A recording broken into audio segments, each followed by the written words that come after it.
Hi my dear student, I am Ritesh Kumar Verma. आज मैं आप लोगों को नया टॉपिक बताऊंगा, सेल साइकिल। जैसा कि हमने आपको सेल बायोलॉजी में सेल ऑर्गेनेल्स यानी कोशिकांग और जो भी स्ट्रक्चर थे वो सब बताए गए। तो अब आज हम आपसे चर्चा करेंगे कि सेल साइकिल क्या होता है या सेल डिवीजन ये शुरू होता है। तो सेल डिवीजन से पहले सेल साइकिल शुरू होता है, यानी सेल साइकिल में ये प्रोसेस होता है। आप कॉमन रूप से ये जान सकते हैं कि जैसे सेल साइकिल में सेल्स तैयार होती हैं कि किस प्रकार अगर उन्हें डिवीजन करना तो डिवीजन के लिए वो तैयार होती हैं और तैयार होने के बाद फिर डिवाइड होती हैं। अब सेल डिवीजन जो होता है वो 2 टाइप्स होता है, आगे आपको बताया जाएगा, माइटोसिस एंड मियोसिस। तो सबसे पहले हम चर्चा करते हैं सेल साइकिल पर। जैसा कि आप सेल साइकिल की बात करें या ह्यूमन सेल की बात करें, ह्यूमन सेल या मानव में जो कोशिकाएं होती हैं तो उसमें जो सेल होते हैं वो 24 आवर्स में ये 24 घंटे में एक सेल, ठीक है, एक पेरेंट सेल डिवाइड होकर के दो डॉटर सेल का फॉर्मेशन करती है, ठीक है, यानी दो डॉटर सेलों का फॉर्मेशन करती है। तो इसमें इसी प्रोसेस को अगर हम देखें तो किस प्रकार से ये साइकिल चलती है, ये कोशिकाओं का जो चक्र होता है वो कैसे चलता है, ठीक है, कौन कौन से स्टेप होते हैं, किस स्टेप में कौन सा प्रोसेस होता है और किस प्रकार से ये डिवाइड होती है। तो ये डिवीजन का इन सब चीजों का पावर, उससे पहले डिवीजन से पहले हमें साइकिल देखना होगा कि चक्र कैसे चलता है। यहाँ पर देख लीजिए, अगर एक सेल की बात हम करें, ये मान लीजिए कोई एक सेल, ठीक है, तो डिवीजन जो होता है यानी सेल साइकिल जो होते हैं, सेल साइकिल में आपको 2 फेज मिलता है, ठीक है, एक नॉन डिवाइडिंग फेज, ठीक है, जिसमें डिवीजन नहीं होता, या इंटरफेज कहा जाता है, ठीक है, और एक डिवीजन फेज, ये इसी को यंग फेज भी कहा जाता है, ठीक है। तो जो नॉन डिवाइडिंग फेज होता है, ठीक है, जैसा कि हमने बताया 24 घंटे में कोई जंतु कोशिका, मानव के शरीर की जो कोशिका होगी वो कोशिका डिवाइड होकर के 1 से 2 कोशिकाओं का निर्माण करेगी, यानी इसके डिवीजन में कितना लगेगा, 24 आवर्स या 24 घंटे, ठीक है, 24 घंटे का टाइम लग रहा है। तो उस टाइम में आप देख रहे हैं कई फेज चल रहे हैं, जैसे जीवन फेज, जीवन फॉर आप कह सकते हैं ग्रोथ फेज फर्स्ट, ठीक है, यानी जो ग्रोथ फेज होता है उस ग्रोथ फेज में यानी सबसे लंबा फेज हमारा जीवन फेज है, 24 घंटे का लगभग 11 घंटे का टाइम, ठीक है, 11 आवर्स जो लेता है वो जीवन फेज लेता है, ठीक है। अब उसके बाद G2 फेज दूसरे यस फेज की बात की जाए, यस फेज जो होता है ये 24 घंटे का 8 घंटा लेता है, यस फॉर सिंथेसिस या संश्लेषण प्रावस्था या फेज, ठीक है, ये 8 घंटे का टाइम लेता है। उसके बाद G2 यानी कुछ और बचे हुए जो ग्रोथ होते हैं, सेल को और अधिक जो ग्रोथ करना है, यानी कोशिका के अंदर जो भी और मटेरियल, ऑर्गेनेल्स, प्रोटीन वगैरह जो बचे हुए हैं उनका पुनः उसके द्वारा रिसर्च करके आप कह सकते हैं कि रिकवर किया जाता है और उसका ग्रोथ किया जाता है, उसका फॉर्मेशन किया जाता है, जिससे क्या कहा जाता है, G2 फेज या ग्रोथ प्रावस्था द्वितीय, ये 4 घंटे का होता है, ठीक है। तो यहां से G1 यस G2 तक, ठीक है, यदि डिवीजन का सीक्वेंस पूछा जाए तो पहले G1 फिर S G2 फिर M, ठीक है, यानी इस प्रकार की ये सीक्वेंस, ये क्रम में आपको याद होना चाहिए कि G1 यस G2 M। ये कंडीशन आपको कभी कभी क्वेश्चंस में टीजीटी पीजीटी में ये भी पूछ लिया जाता है, सेल साइकिल का सीक्वेंस क्या है, उसका क्रम क्या है। तो G1 यस G2 M, ठीक है, तो ये सीक्वेंस है। तो इस सीक्वेंस में 3 स्टेज जो होती हैं, ये इतना स्टेज इंटरफेज में आती है या नॉन डिवाइडिंग फेज में आती है, और दूसरा यम फेज कहलाता है, या डिवाइडिंग या डिवीजन फेज, ठीक है। तो इस प्रकार से ये 4 फेज है, और डिवीजन फेज जो होता है वो 1 घंटे का होता है, ठीक है। सबसे छोटा फेज कौन हमारा है, डिवीजन फेज या यंग फेज। ठीक है, चलिए आइए हम एक एक करके देखते हैं। इंटरफेज में हमने यहाँ पर लिखा कि G1 फेज आता है यस और टू G2। ठीक है, तो ये जो मतलब और इंटरफेज को पहले जो मतलब सेल की क्या कही जाती है, रेस्टिंग फेज कहा जाता है।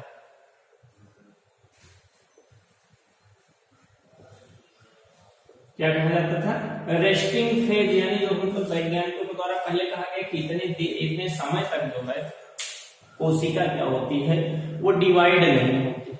ठीक है, कोशिका में डिवीजन नहीं होता, या डिवीजन नहीं होता तो उतने समय तक आराम करती है। ठीक है, लेकिन ऐसा नहीं है। वैज्ञानिकों ने जब उसका अध्ययन किया तो कहा नहीं, कोशिका आराम नहीं करती है, रेस्ट नहीं करती है, उस समय वो तैयारी करती है, प्रिपरेशन करती है। ठीक है, यानी डिवीजन होने का प्रिपरेशन करती है, अपने आप को प्रिपेयर्ड करती है कि हम जो मतलब तैयार हो जिससे कि डिवीजन हो सके। तो ये डिवीजन फेज के लिए जो है मतलब, इसीलिए रेस्टिंग फेज का नाम बदल करके अब क्या कर दिया गया, प्रिपरेशन फेज। ठीक है, प्रिपरेशन माने तैयार होना, तो तैयारी करने की अवस्था। अब तैयारी कैसे कैसे कर रही है ये हम देखते हैं। जैसे पहले हम बात करते हैं G1 फेज की, क्योंकि सबसे पहले यही है G1 फेज। ये सबसे मतलब इन सभी फेजों में सबसे लंबा फेज G1 फेज है। इसमें जो ड्यूरेशन टाइम होता है, टाइम ड्यूरेशन वो 11 हावर्स होता है, 11 घंटे होते हैं। ठीक है, और ये क्या होता है, gap between M and S phase. M और यस के बीच का जो गैप होता है वो क्या कहलाता है, G1 फेज। ठीक है, इस फेज को कहते क्या है, post mitotic phase. Post mitotic यानी माइटोटिक से पहले, क्योंकि शुरुआत यहीं से G1 से होगा, ये नहीं कि यम से होगा। ठीक है, या इस साइड में हम चले जाएं, इसी साइड में ऐसे ही शुरुआत होगा, यानी इसे क्या कहिएगा, पोस्ट माइटोसिस, माइटोटिक यानी माइटोटिक डिवीजन के पहले की अवस्था। प्री सिंथेटिक यानी सिंथेटिक फेज मतलब कौन है, यस फेज है। तो यस फेज से पहले, पोस्ट माने बाद होता है, पोस्ट माइटोटिक मतलब जो है, जो क्या होता है, डिवीजन के बाद की अवस्था। प्री सिंथेटिक मतलब जो है संश्लेषण के या सिंथेसिस, जो सिंथेसिस से पहले की अवस्था। लॉन्गेस्ट होती है, सबसे लॉन्गेस्ट होती है। और क्या कहा जा रहा है कि डुप्लीकेशन ऑफ सेल ऑर्गेनेल्स। ठीक है, सेल ऑर्गन का जो है डुप्लीकेशन होता है एक्सेप्शन अपवाद माइटोकॉन्ड्रिया और प्लास्टिड को छोड़ करके। इसको माइटोकॉन्ड्रिया और प्लास्टिड को छोड़ करके बाकी सबका डिवीजन, सबका जो मतलब डुप्लीकेशन है, डबल होते हैं सभी सेल ऑर्गेनेल्स। सिर्फ कौन छूटता है, माइटोकॉन्ड्रिया और प्लास्टिड। ठीक है, क्योंकि माइटोकॉन्ड्रिया और प्लास्टिड हमारा सेमी ऑटोनॉमस ऑर्गन है ना। अभी इसको कारण बताएंगे क्यों यहाँ इसका डुप्लीकेशन नहीं हो रहा है, और जो है मतलब इसका डुप्लीकेशन क्यों आगे हो रहा है, कब हो रहा है। ठीक है, अगर हम पॉइंट देखते हैं, all protein required are synthesized here, यानी जो आवश्यक प्रोटीन होती हैं उनका जो है सिंथेसिस यही हो रहा है। ठीक है, जो आवश्यक प्रोटीन, तो ये सब प्रोसेस जो है किसमें हो रहा है, G1 फेज। ठीक, यस फेज की बात करते हैं। यस फेज या सिंथेसिस फेज या संश्लेषण की अवस्था, किसी चीज के सिंथेसिस करने की अवस्था। ये क्या है, gap between G1 and G2, यानी G1 और G2 के बीच का जो गैप होता है वही क्या कहलाता है, यस फेज कहलाता है। ठीक, ड्यूरेशन जो इसका टाइम ड्यूरेशन है वो 8 हावर्स है, 8 घंटे है। ठीक है, यहाँ पे विशेष वर्क हो रहा है replication of DNA and histone protein.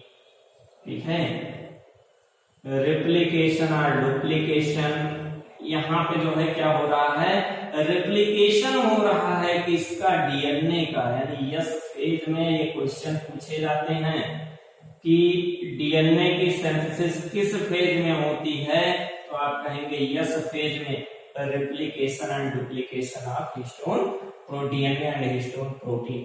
अब आप देखिए कि यदि डीएनए का रेप्लिकेशन हमारा जो है कहाँ हो रहा है, यस फेज में, तो माइटोकॉन्ड्रिया और प्लास्टिड जो है डुप्लीकेशन, प्लास्टिड का डुप्लीकेशन कैसे हो पाएगा, ठीक है।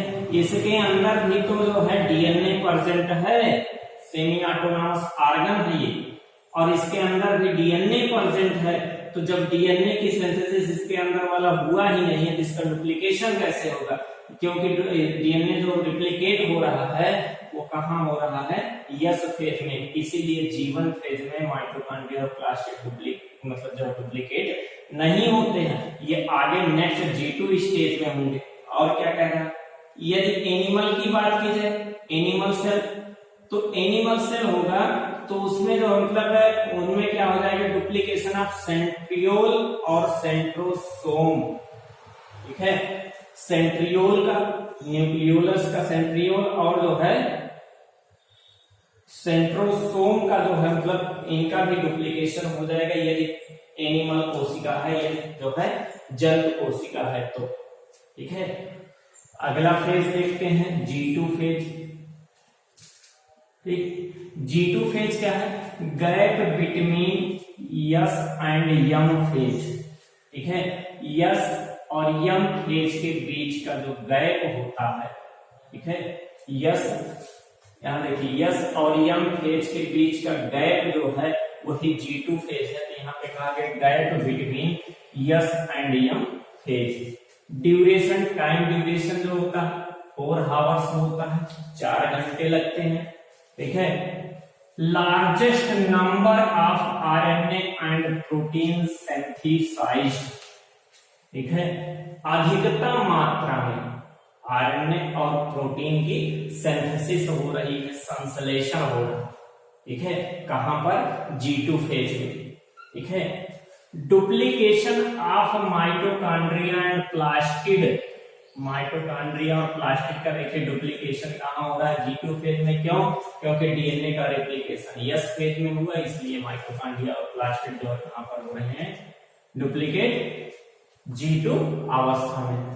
Formation of tubulin protein, tubulin protein का सबसे हाईएस्ट अमाउंट में फॉर्मेशन कहां होता है, G2 फेज में, मतलब जो है हाईएस्ट अमाउंट में ट्यूब्यूलिन प्रोटीन का फॉर्मेशन होता है, जिससे स्पिंडल फाइबर का फॉर्मेशन होगा, ठीक है। अब डिवीजन फेज की बात करें, दूसरा वाला ये इंटरफेज तक था, अब इसके बाद डिवीजन फेज। डिवीजन फेज या इसी को यम फेज कहा जाता है, ठीक है। डिवीजन फेज या यम फेज, ठीक है। इसमें टाइम ड्यूरेशन जो होता है 1 आवर्स होता है, 1 घंटे होता है। डिवीजन फेज 2 टाइप्स में डिवाइड है, एक कैरियोकाइनेसिस, दूसरा साइटोकाइनेसिस। कैरियोकाइनेसिस मतलब केंद्रक का विभाजन, केंद्रक विभाजन, और साइटोकाइनेसिस का मतलब होता है कोशिका विभाजन या जीवद्रव्य विभाजन, कोशिका द्रव्य विभाजन, कोशा द्रव्य विभाजन। तो इस प्रकार से जो है कैरियोकाइनेसिस और साइटोकाइनेसिस के अंतर्गत पूर्ण होता हमारा यम फेज। कैरियोकाइनेसिस में 4 फेज आते हैं, ठीक है। प्रोफेज, मेटाफेज, एनाफेज और टीलोफेज, यानी 4 अवस्थाओं में कई प्रकार की घटनाएं घटती हैं, कई प्रकार का प्रोसेस होता है, और उस प्रोसेस के मतलब जो है थ्रू क्या बोलते हैं, न्यूक्लियस, हमारे एक न्यूक्लियस से 2 न्यूक्लियस का फॉर्मेशन होता है, न्यूक्लियस डिवाइड होते हैं, ठीक है। साइटोकाइनेसिस में देखिएगा प्लांट की बात की जाए, ठीक है, तो प्लांट सेल में क्या होगा कि सेल प्लेट मेथड होगा, सेल प्लेट मेथड, यानी इसमें फ्रेगमोप्लास्ट और गाल्जी बॉडी, फ्रेगमोप्लास्ट और गाल्जी बॉडी मिल करके जो है सेल प्लेट का फॉर्मेशन करना शुरू करती है इस प्रकार से, ठीक है। और ये क्या होता है, सेंट्रीफ्यूगल होता है, प्लांट में क्या होता है, सेल प्लेट सेंटर में बनना शुरू होगा और बन करके किनारों की तरफ जाएगा, यानी इस साइड और इस साइड बन करके जाएगा और इस प्रकार से क्या होगा, एक सेल जो है डिवाइड होकर के दो सेलों का फॉर्मेशन करेंगे। ठीक है, तो इसमें क्या होता है कि सेल प्लेट मेथड, जिसमें जो है फ्रेगमोप्लास्ट और जो है गाल्जी बॉडी जो है यूज होती है और यूज होकर के मतलब जो सेंट्रीफ्यूगल प्रोसेस के थ्रू सेल को डिवाइड करते हैं। एनिमल सेल की बात करें, यदि एनिमल सेल की बात की जाए तो इसमें जो है मतलब क्या होता है, सेल फ्रो मेथड। फ्रो माने होता है गड्ढे जैसी संरचना। ठीक है, सेल फ्रो का फॉर्मेशन होता है, यानी सेल मेम्ब्रेन जो होती है वो अंदर की तरफ धंसती। ठीक है, अंदर की तरफ क्या करती है, सेल मेम्ब्रेन धंसना शुरू कर देती हैं और इस धंसने के साथ साथ, ठीक है, इसी के थ्रू जो है सेल मेम्ब्रेन का फॉर्मेशन करती है। ठीक है, इसे कहा जाता है सेंट्रीपिटल, यानी बाहर से बनकर सेंटर की तरफ जाना। इसमें देखिए सेंटर की तरफ दोनों तरफ से आ रहे हैं, इसमें सेंटर से बाहर जा रहा है, जिसे जो है सेंट्रीफ्यूगल कहा गया, और यहाँ पे जो मतलब सेल मेम्ब्रेन की तरफ से बन रहा है सेंटर की तरफ जा रहे हैं, जिसे सेंट्रीपिटल कहा जाता है। इस प्रकार से जो एनिमल सेल में सेंट्रीपिटल वाला है और प्लांट सेल में सेंट्रीफ्यूगल वाला। ठीक है, माइटोसिस इन एनिमल सेल की बात करें, एनिमल सेल में माइटोसिस में क्या क्या मतलब जो होता है, एनिमल सेल में क्या होता है कि सेंट्रोसोम प्रेजेंट होता है, सेल आर्मेट से सेंट्रोसोम जिससे स्पिंडल फाइबर का फॉर्मेशन होता है। तो इसे जो है एस्ट्रल माइटोसिस के नाम से भी जानते हैं, क्योंकि यहाँ पर एस्टर का फॉर्मेशन होता है, इसलिए इसे एस्ट्रल माइटोसिस कहते हैं। एम्फीएस्ट्रल माइटोसिस, एम्फीएस्ट्रल का मतलब जो है दोनों सिरों पर बनता है, इस प्रकार से एम्फीएस्ट्रल माइटोसिस होता है। सेंट्रल माइटोसिस, सेंट्रोसोम प्रेजेंट होता है, इसलिए सेंट्रल माइटोसिस कहा जाता है। ठीक है, देखिए यहाँ पर दिखाई गई सेंट्रोसोम प्लस एस्ट्रल रेज, जैसे कि आप ये कह सकते हैं इस प्रकार से, जैसे कि जो ये होती है मतलब जैसे सेंट्रोसोम होती है, ये पोलराइज मूवमेंट करके पोलर की तरफ पहुंचती है और इस पोलर की तरफ से जो मतलब क्या करती है, एस्ट्रल रेज का फॉर्मेशन करती है और जो है एस्ट्रल रेज के थ्रू स्पिंडल फाइबर बनता है। ठीक है, यानी इस प्रकार से ये एस्ट्रल रेज का फॉर्मेशन करती हैं और इस एस्ट्रल रेज के द्वारा जो मतलब स्पिंडल फाइबर बनता है। तो सेंट्रोसोम और एस्ट्रल रेज मिलकर के एस्टर का फॉर्मेशन करती हैं और एस्टर और स्पिंडल फाइबर मिलकर के जो है क्या करते हैं, स्पिंडल एपरेटस का फॉर्मेशन करते हैं। यानी जो है इसमें जो क्रोमोसोम को खींचने के लिए बनता है या क्रोमोसोम को जो मतलब डिवाइड करने के लिए जो एपरेटस बनता है उसे स्पिंडल एपरेटस कहा जाता है। ठीक है, लेकिन यदि एनिमल सेल की बात करें तो एनिमल सेल में आप कह सकते हैं सेंट्रोसोम एब्सेंट होता है।